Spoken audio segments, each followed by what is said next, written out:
Hello students, आज हम class 7th का एक नया चैप्टर स्टार्ट करेंगे। Chapter 7 comparing quantities. ठीक है, कंपेयरिंग क्वांटिटीज़। सबसे पहले तो चैप्टर का नाम से हम इसको क्लियर करेंगे कि है क्या ये चैप्टर। एक्चुअली में कंपेयरिंग मतलब होता है कंपेयर करना, है ना। कंपेयरिंग मतलब होता है कंपेयर करना चीज़ों का, और क्वांटिटीज़ मतलब चीज़ों का।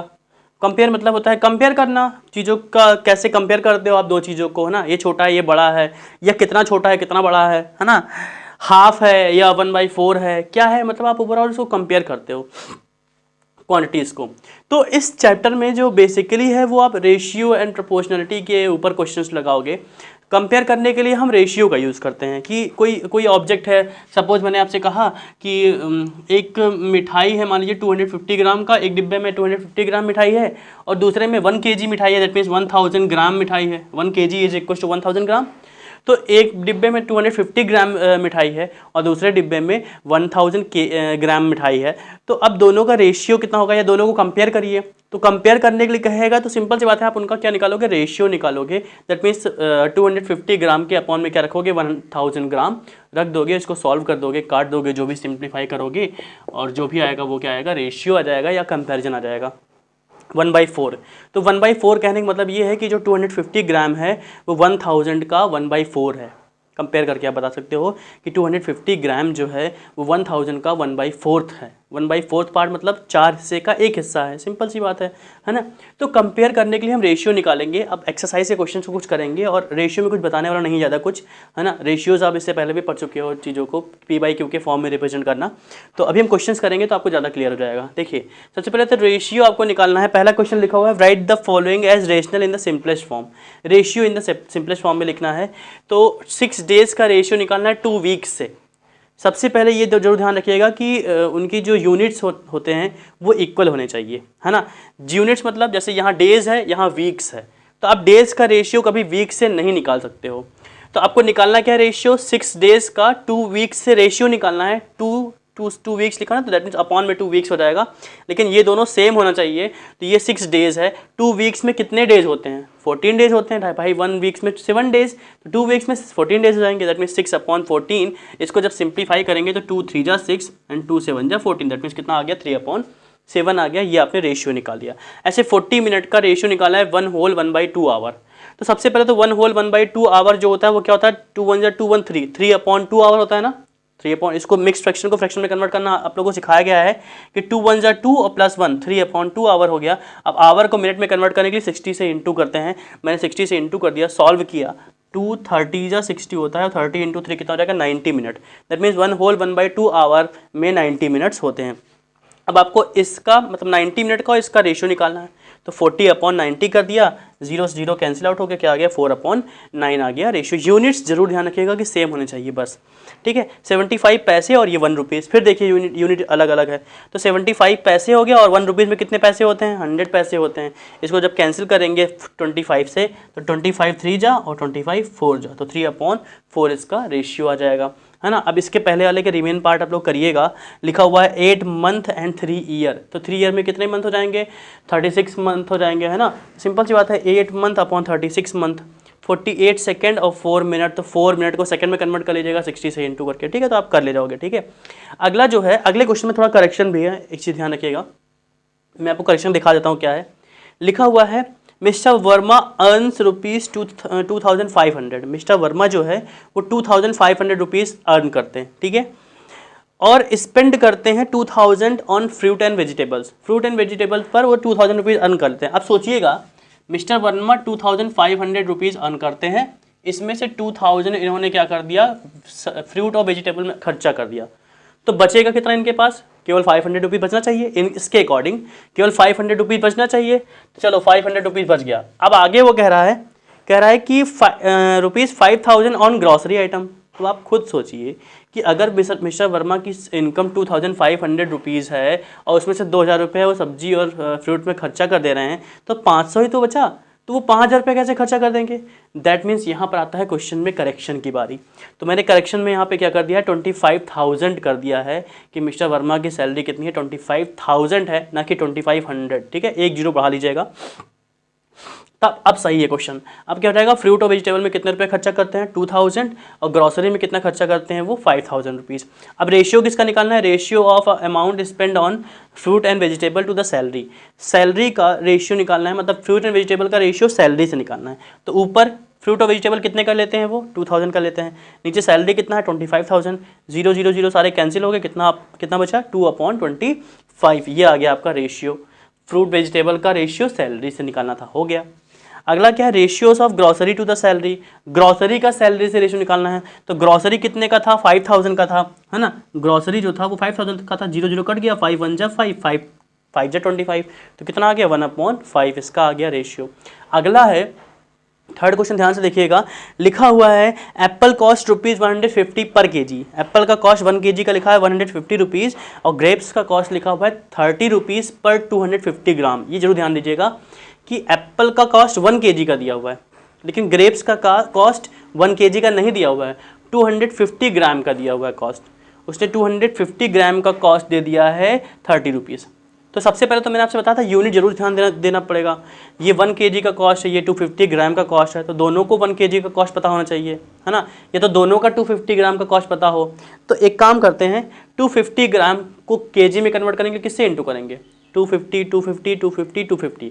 अगर 4 बार 250 हो तो 1 केजी होता है, दैट मीन्स हम 4 से अगर इसके कॉस्ट में इंटू कर दें तो हमको 1 केजी का कॉस्ट आ जाएगा। सब्जी वब्जी खरीदे हो गए आप लोग, है ना, तो 250 ग्राम कहते हैं ना, 250 ग्राम सब्जी है ना, तो 1 पाव जिसे कहते हैं, है ना, तो 1 पाव में कितना कितना कितना इंटू करें, अगर 1 पाव 4 बार हो तो वो 1 केजी के इक्वल होता है, ये सबको पता होगा।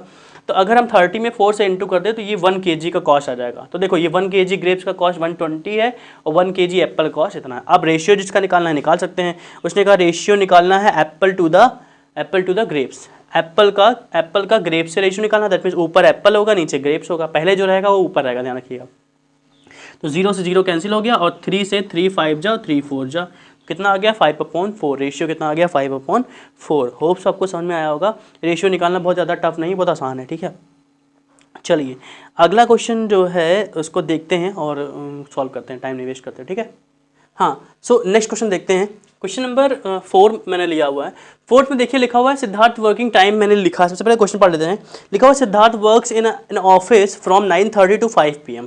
सिद्धार्थ जो है वो 9:30 से लेकर 5 PM तक वर्क करता है, सुबह 9:30 बजे से 5 बजे तक काम करता है ऑफिस में, ठीक है। He takes a lunch break of 30 minutes, वो 30 मिनट का लंच ब्रेक लेता है। Find the ratios of lunch break to his working time. ध्यान रखिएगा वर्किंग टाइम से उसका रेशियो निकालना है लंच ब्रेक का। तो पहले मुझे वर्किंग टाइम पता होना चाहिए। अब वो 9:30 से और 5 PM तक वर्क करता है, तो कितने घंटे हो गए 7.5 आवर हो गया। ध्यान रखिएगा 7.5 घंटे वो काम करता है, लेकिन उस 7.5 घंटे में आधे घंटे का लंच ब्रेक भी है, तो दैट मीन्स ये जो 0.5 है वो हट गया। तो वर्किंग टाइम मैंने कितना लिखा, केवल 7 आवर लिखा हुआ। ध्यान रखिएगा आधे घंटे मैंने निकाल दिया है क्योंकि वो आधे घंटे का लंच ब्रेक ले रहा था। तो वर्किंग टाइम से रेशियो निकालना है, इसलिए मैंने वर्किंग टाइम कितना लिखा हुआ है 7 आवर लिखा हुआ है।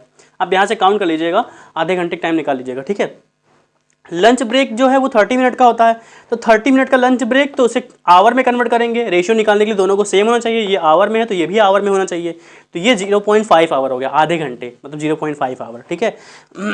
तो अब ratios of lunch break to its working time, तो लंच ब्रेक अब ऊपर और वर्किंग टाइम नीचे, तो डेसिमल क्या हो जाएगा, हट जाएगा क्योंकि डेसिमल प्लेसेस इक्वल हैं। सॉरी यहाँ पे 20 मैंने 75 लिखा हुआ है, यहाँ पे 570 होगा, ठीक है। अब 5/70 जब काटेंगे कितना आएगा 1/14। ये आ गया आपका आंसर। अगला क्वेश्चन है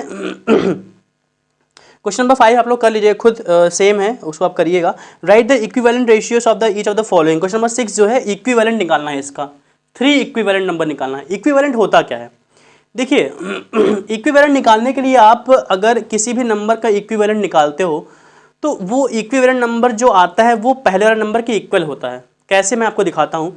जैसे 7/12 का इक्विवेलेंट नंबर निकालना है तो आप सेम नंबर से ऊपर नीचे इंटू कर दो।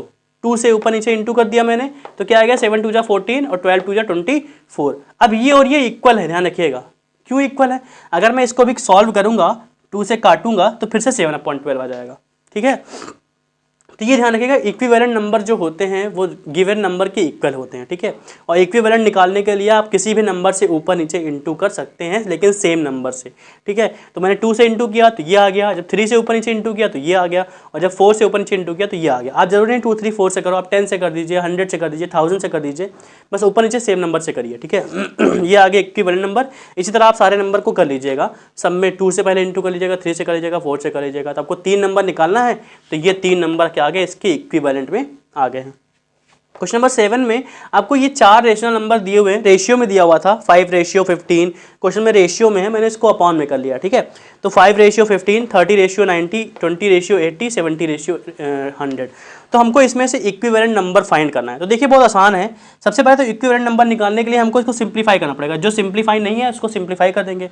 0 0 कट गया, 3 1 जा 3, 3 3 जा 9, ये 1/3 आ गया। 5 1 जा 5, 5 3 जा 15, ये भी 1/3 आ गया। ये 0 0 कट गया, 2 1 जा 2, 2 4 जा 8, 0 0 कट गया, 7/10। तो देखो आपको सेम कौन कौन दिख रहा है, ये और ये दो सेम दिख रहा है। That means 5/15 and 30/90 are equivalent, है ना। इक्विवेलेंट है, दोनों सेम आ रहा है इसलिए इक्विवेलेंट हो गया। आपको सिंपल सी बात है, इसको सिंप्लीफाई कर देना है, आपको पता चल जाएगा। देखो इसको भी सिंप्लीफाई, 3 3 जा 9, 3 7 जा 21, 3/21 आ गया। इसको काटते हैं, 4 4 जा, एक्चुअली में 16 5 जा होता है सीधे 80, ठीक है। 5 3 जा 5, 5 जा 25, ठीक है। 0 0 कट गया, 3/7। तो कहीं पे इक्वल आ रहा है। 3 5 जा नहीं, 5 3 जा 5 5 जा, सही है, कोई इक्विवेलेंट नहीं आया। 4 4 जा 4 20 जा 4 4 5 जा, हाँ सही है, 3/7। ये देखिए 3/7 3/7 दोनों इक्वल तो आ रहा है, ये देखिए, है ना। ये भी 3/7, ये भी 3/7। तो इक्विवेलेंट कौन कौन से हो गए, 9/21 एंड 30/70 इज इक्विवेलेंट, ठीक है। होप तो समझ में आ गया होगा। अब देखते हैं, देखो ये अगला क्वेश्चन जो है थोड़ा सा ध्यान से करिएगा। अगला क्वेश्चन जो है क्रॉस इंटू से आप कर लीजिए, काम करिए। ये भी इक्विवेलेंट का ही है, लेकिन क्रॉस इंटू से कर सकते हैं। देखो इसका इसमें इंटू करेंगे, देखो इसका इसमें इंटू और इसका इसमें इंटू। या एक काम करिए, छोड़िए, रुक जाइए, मैं बताता हूँ। देखिए 30 जो है वो क्या हो गया, 6 हो गया। 30 जो है 6 हो गया। 36 कैसे बनेगा, अगर 30 को हम 5 से डिवाइड कर दें, अगर हम 5 से डिवाइड करें तो 5 6 जा 30 होता है ना।